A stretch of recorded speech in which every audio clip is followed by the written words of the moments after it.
살아계신 하나님, 은혜와 사랑을 고맙습니다. 간밤에도 평안함을 주시고 우리의 육신에 생명을 붙드사 호흡을 붙드시고 일어나 건강한 몸으로 주의 얼굴을 뵙게 하시고 믿음으로 주를 바라보게 하심을 감사합니다. 평생의 삶이 예배하는 삶이 되게 하시고 주 앞에 머무르는 경건한 삶이 되게 하옵소서. 오늘 하루도 성림교회의 모든 식구들의 생명과 재산을 지키시고 악에 빠지거나 시험에 들지 않도록 축복하시며 모든 사건, 모든 시간, 모든 일들을 믿음과 감사함으로 승화시키게 하옵소서. 감사드리오며 예수님 이름으로 기도합니다. 아멘. 아멘. 디모데전서 1장 15절 말씀입니다. 디모데전서 1장 15절. 믿보다 모든 사람이 받을 만한 이 말이여 그리스도 예수께서 죄인을 구원하시려고 세상에 임하셨도다 하였도다. 죄인 중에 내가 괴순이라. 믿보다 모든 사람이 받을 만한 이 말이여 그리스도 예수께서 죄인을 구원하시려고 세상에 임하셨도다. 죄인 중에 내가 괴순이라. 아멘. 아멘. 죄인을 구원하시는 예수님이란 제목으로 말씀을 나누면서 또 은혜를 받기를 원합니다. 우리는 어제 말씀을 통해서 우리가 은혜로 세워지는 존재다. 우리가 신앙생활을 오래 했든 이제 시작하든 백발 노인이든 상관없이 주의 은혜가 없으면 한순간도 살 수 없는 존재입니다.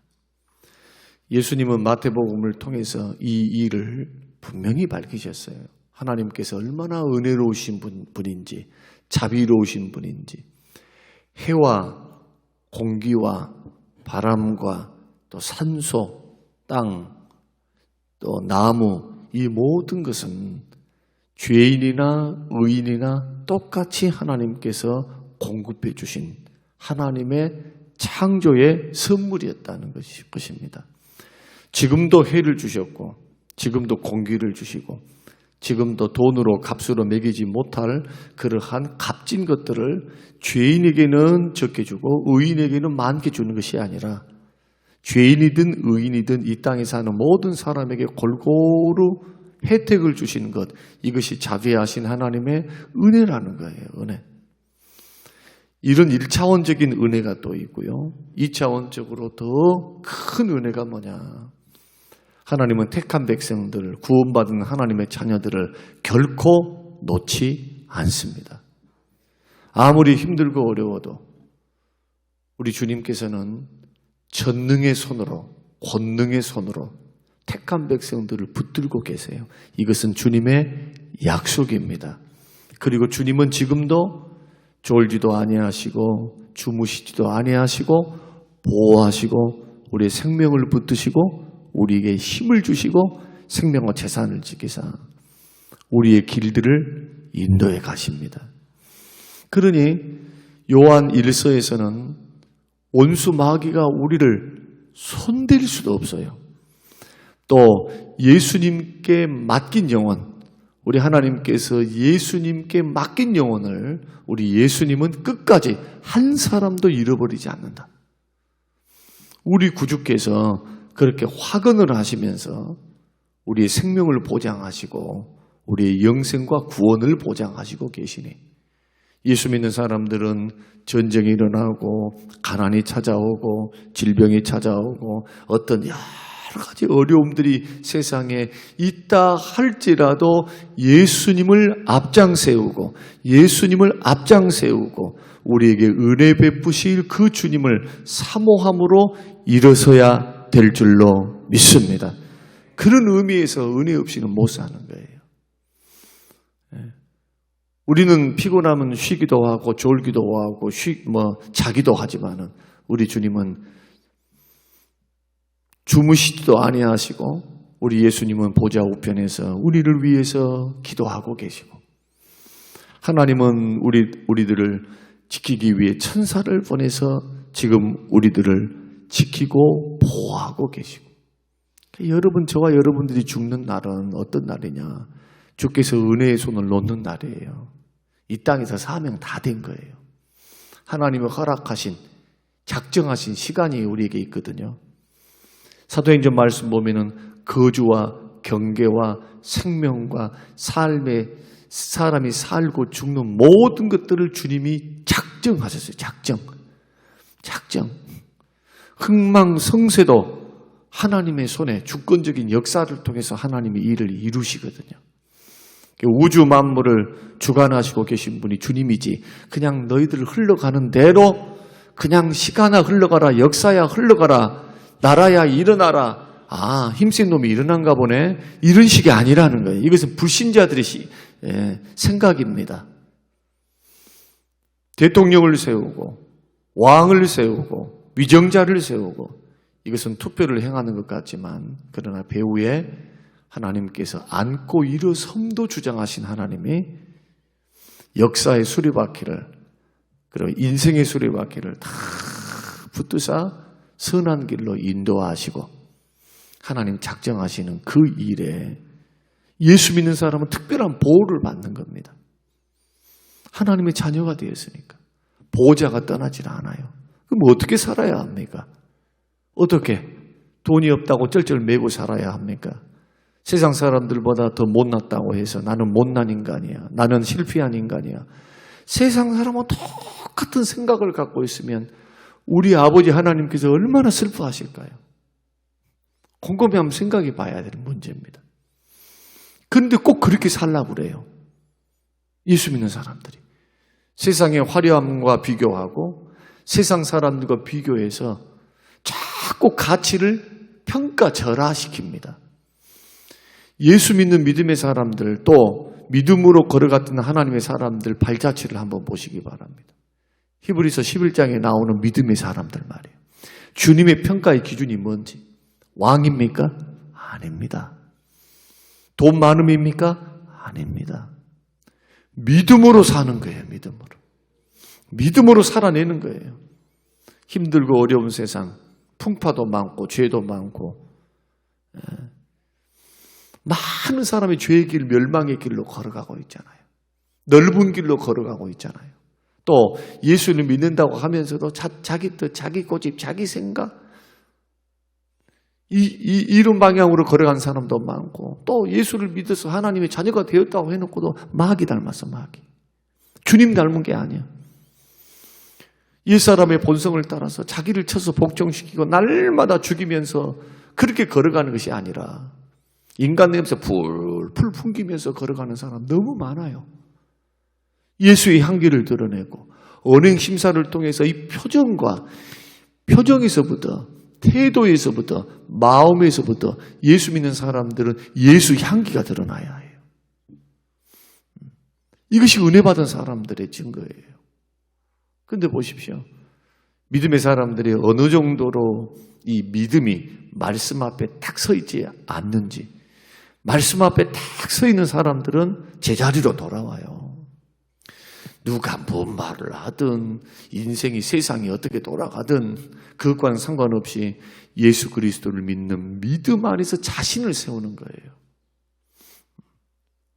자기 자신을 굉장히 사랑합니다. 왜냐하면 하나님의 형상대로 지음을 받았으니까. 남들하고 뭐라고 비교해요? 남의 남편하고 뭐라고 비교하고 남의 아내하고 뭐라고 비교하고 남의 교회하고 뭐라고 비교를 해요?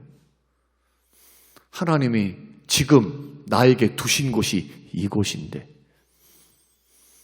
있는 그 자리가 사명의 자리예요. 내가 거기에서 믿음을 보여야 할 자리고 거기에서 은혜를 받아야 되고 은혜를 자꾸 마음과 생각이 딴 데 가 있어요. 어리석은 거예요. 이건 이것과 같습니다. 자기 가정에서 살면서 자꾸 자기 친정을 생각을 해. 시집을 왔으면 시집 온 그곳에 최선을 다해야 되고 장가를 갔으면은 그 부모를 떠나서 독립해서 그곳에서 첫 자식 건사하면서 잘 사는 게 부모에게 효도하는 거예요. 그게 성경적인 원리입니다. 장성한 남녀가 부모를 떠나야 돼. 이 원리가 얼마나 중요한지 몰라요. 그래서 우리는 은혜 받음이 순간순간이어야 됩니다. 지금 은혜 받아요, 지금 받아야 돼, 지금. 모아놓고 내일 받겠다. 나는 시험에서 이제 이겨내면 그때 받겠다. 이것은 어리석은 길입니다, 어리석은 길. 다시 말씀드립니다. 한순간도 주의 은혜의 주심이 없으면 우리는 못 산다. 하나님께서 공기를 딱 스톱시켜버리거나 해를 막아버리시거나 그러면 우리는 다 죽어요, 다 죽어. 그런데 지금도 하나님은 우리를 보호하십니다. 생명과 재산을 지키십니다. 주를 바라보는 자에게 힘을 주십니다. 넘어지는 자의 손을 붙드십니다. 감당할 수 있도록 하나님께서 감당할 수 있는 것만 주세요. 시험도. 그러니 무슨 고난이다, 무슨 직분이다, 시험이다 주께서 나에게 맡겨주셨으면 이렇게 생각해야 됩니다.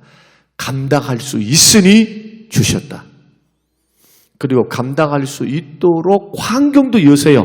하나님께서 세워놓으시면 그냥 그것으로 끝나는 것이 아니고 하나님이 지혜도 주시고 사람도 붙이시고 하다 못해서 나를 변화시키고 고치십니다. 그런 하나님이세요. 그러니 어떻게 살아야 합니까? 은혜에 붙들려 살아야 됩니다. 은혜에. 어제 못다 했던 말씀들을 오늘 드리면서 우리들이 사도 바울의 그 은혜성, 은혜로 세워지는 존재가 바로 우리구나. 그렇게 자랑칠 것도 없고 교만할 것도 없고 남들 바라볼 것도 하나도 없어요. 은혜 주시는 그 하나님 붙들고 믿음의 길 묵묵히 한 걸음씩 걸어가면 되는 거예요. 걸어가면. 너무 생각 많이 하지 마세요. 쓸데없는 생각, 못난 생각. 이것은 사단이 좋아합니다. 아까 설명드렸죠? 우리 아버지는 이런 은혜를 베풀었는데 자식들은 그것을 깨닫지를 못하고 징징징징거리면서 막 슬퍼하고 있으면은 하늘아버지, 내 안에 계신 성령님은 얼마나 근심하시겠어요? 안타깝죠, 안타까워. 이걸 일깨우는 분들이 목사님이에요. 여러분 읽으시면서 성경을 읽으면서도 은혜를 받지만 그래서 말씀을 풀어가면서 은혜를 받는 거예요. 자꾸 설교를 통해서 풀어내잖아요. 하나님 말씀들. 이런 말씀들이 저와 여러분들에게 큰 도전이 되시기를 주의 이름으로 축원합니다. 이런 은혜를 받았던 사도 바울은 뭐라고 아들 같은 나이 어린 디모데에게 말을 하느냐. 죄인 중에 괴수가 바로 나다. 나 누군 줄 아니? 죄인 중에 괴수야. 노사도가 대사도가 사도들 중에서 가장 많은 일들을 하고 사도들 중에서 가장 큰 업적을 이루었던 베드로가 아니고 오히려 디모데가 더 큰 업적을 세웠는데 바울이 자기 자신을 고백하기를 나는 죄인 중에 괴수라는 거예요. 여러분 이것을 어떻게 이해를 해야 합니까? 죄인 중에 괴수다. 하나님의 은혜를 받고 나니 자기가 누구인가를 깨달아지는 거예요. 또 반대로 자기가 죄인됨에 대해서 연약함에 대해서 나의 부족함에 대해서 깊이 깨달은 사람일수록 하나님의 은혜를 더 사모합니다. 자기가 못났으니까. 정말 부족하니까. 나의 강함은 예수님 때문에 강함이요. 나의 부요함은 주의 은혜 때문에 부요함이지. 자기 자신이 부요하고 강함이 아니었다는 것을 깨달은 거예요. 누구 만나서? 다메섹 도상에서 예수님 만나고 나니까.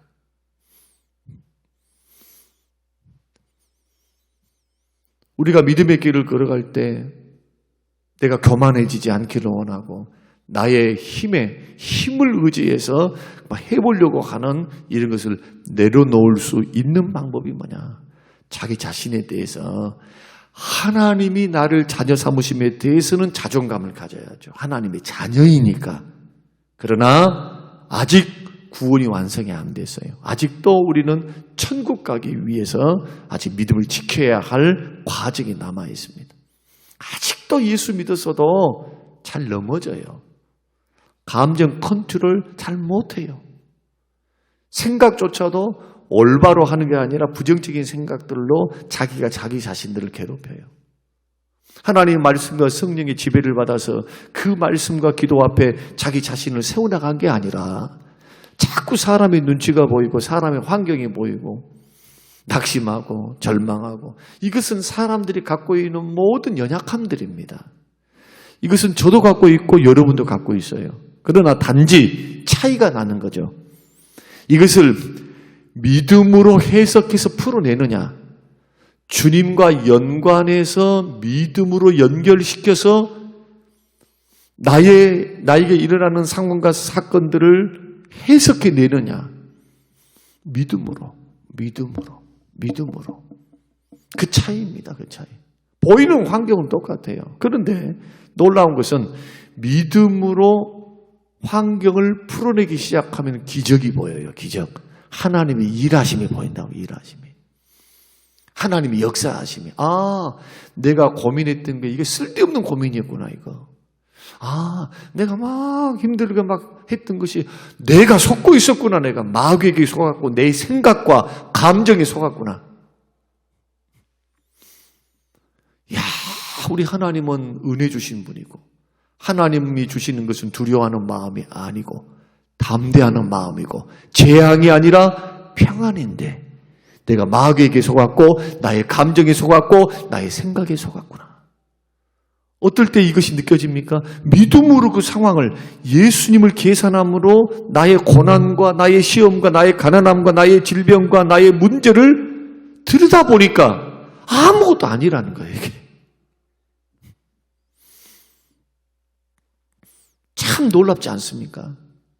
아무것도 아닌 문제를 가지고 그렇게 키워놓은 거예요. 막 당장에 돈이 없어갖고 막 죽을 것 같고 막 미래가 막 염려되고 근심되고.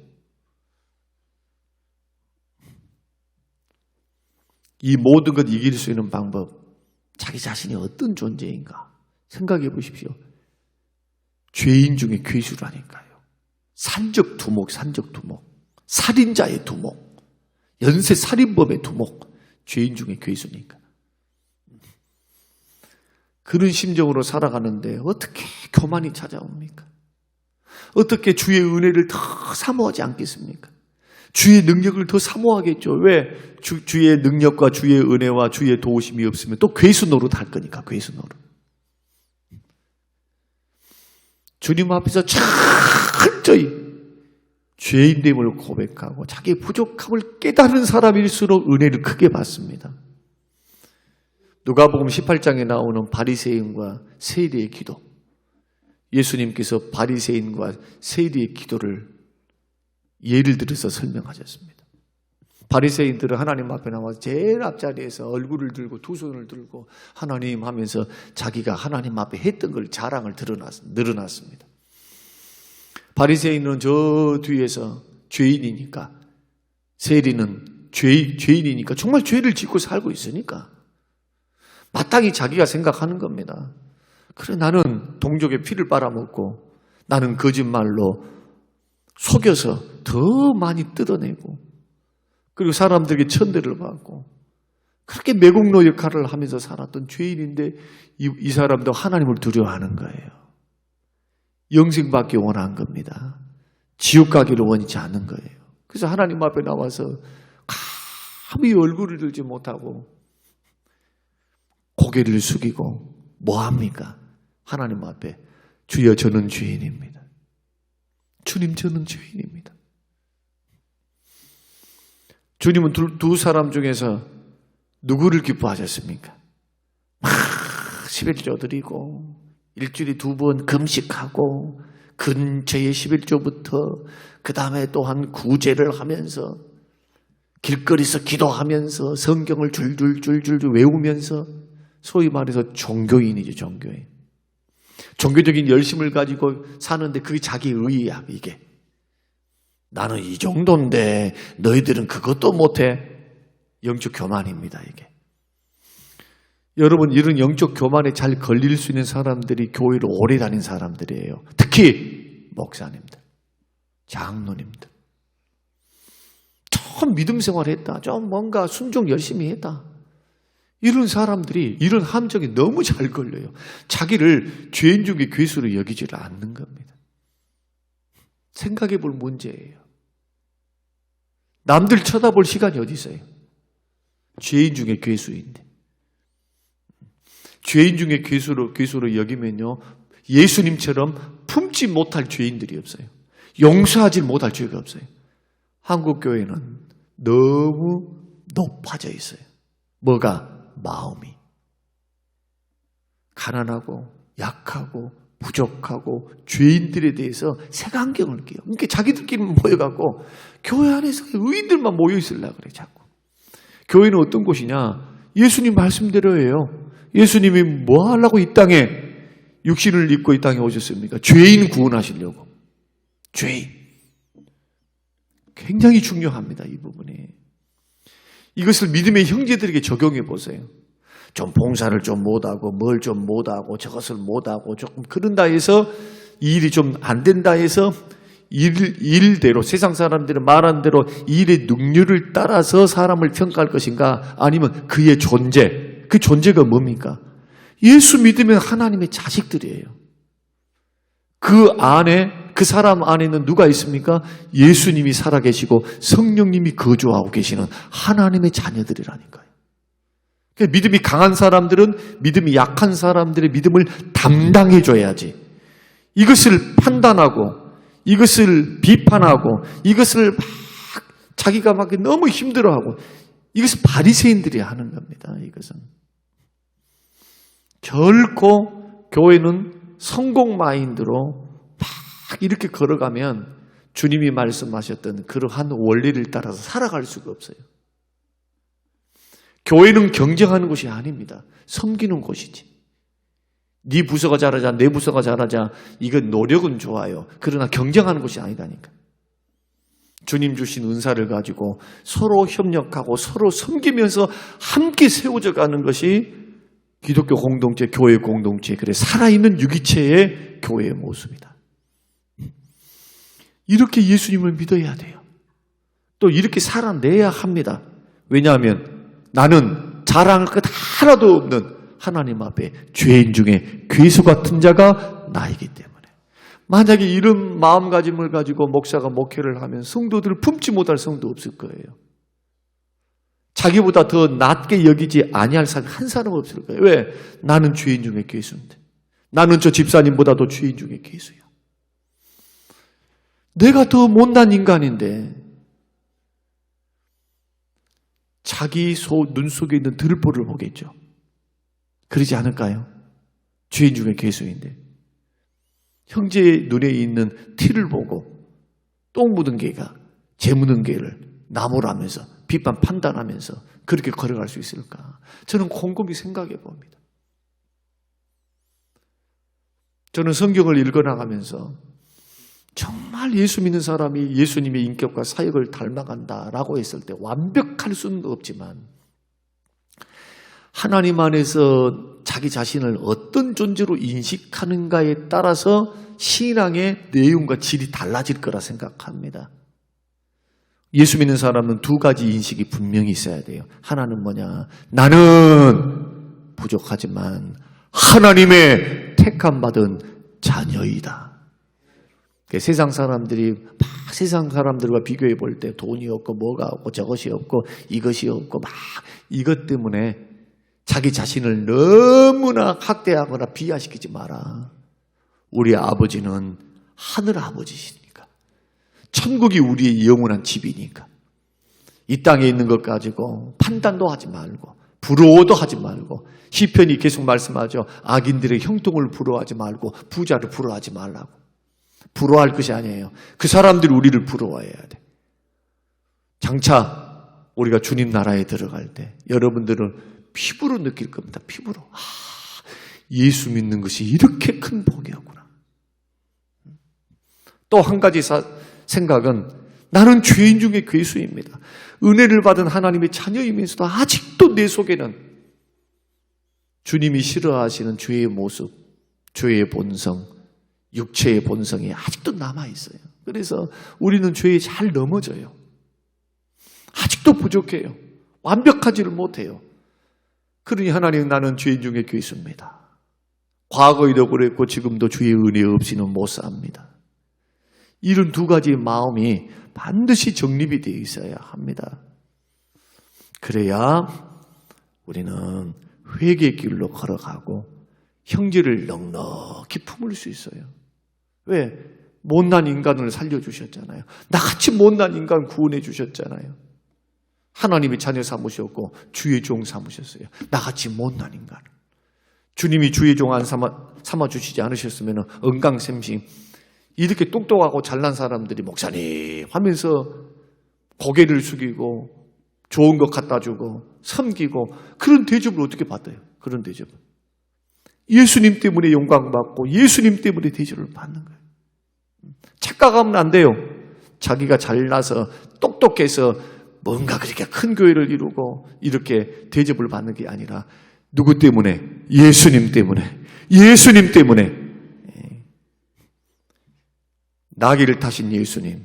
아이 나귀 새끼가 와, 백성들이 호산나 호산나 호산나 막 찬송하니까 나귀가 기분 좋아하고 아이고 나를 갖다가 이렇게 높여주네. 나귀는 자기 등에 태우신 예수님 때문에 영광이 동참한 거죠. 예수님 떠나면 모든 영광 떠나는 거예요. 오늘 이 말씀 생각하시면서 오늘 주님이 우리를 구원하러 오셨다. 이 설교 제목인데 이 설교를 준비를 했었어요. 근데 오늘은 죄인 중에 괴순이라. 그래서 제목을 바꿔야 될 것 같아요. 죄인 중에 괴순이라. 죄인 중에 괴수라는 제목으로 우리가 오늘 말씀을 나누었고 제가 이틀 동안 제가 좀 못 나옵니다. 그래서 출타를 합니다. 금요일 날은 우리를 구원하신 예수 제가 가르쳐드린 대로 그 말씀으로 오늘 15절 말씀을 가지고 죄인을 구원하시는 예수님에 대해서 묵상하면서 함께 은혜를 나누고자 합니다. 어떻습니까? 오늘 설교를 듣고 오늘 내 마음속에 어떤 작정을 하십니까? 여러분 어떻게 적용하기를 원하십니까? 오늘 하루 깊이 이 말씀을 묵상해 봤으면 좋겠어요. 깊이 묵상하면서 말씀 안에 여러분 자신과 영혼을 세워나가시게 되시기를 주의 이름으로 축원합니다. 여러분 담대하십시오. 하나님이 우리의 아버지십니다. 그 하나님은 은혜를 끊이지 않고 우리에게 허락하신 분입니다. 이런 은혜가 저와 여러분에게 있게 되시기를 주의 이름으로 축원합니다. 고마우신 아버지 하나님 감사합니다. 고맙습니다. 사도 바울의 고백을 통해 주님 우리들이 어떻게 우리 인생과 삶에 적용할 수 있는지 주님 이 말씀이 우리에게 큰 인식의 전환이 되게 하시고 깨달음이 되게 하여 주시어서 예수님의 은혜가 우리를 세워주심을 확신하고 세상을 향하여 담대하게 나아가도록 주여 우리에게 담대한 믿음을 주시옵소서. 감사드리오며 예수님 이름으로 기도합니다. 아멘.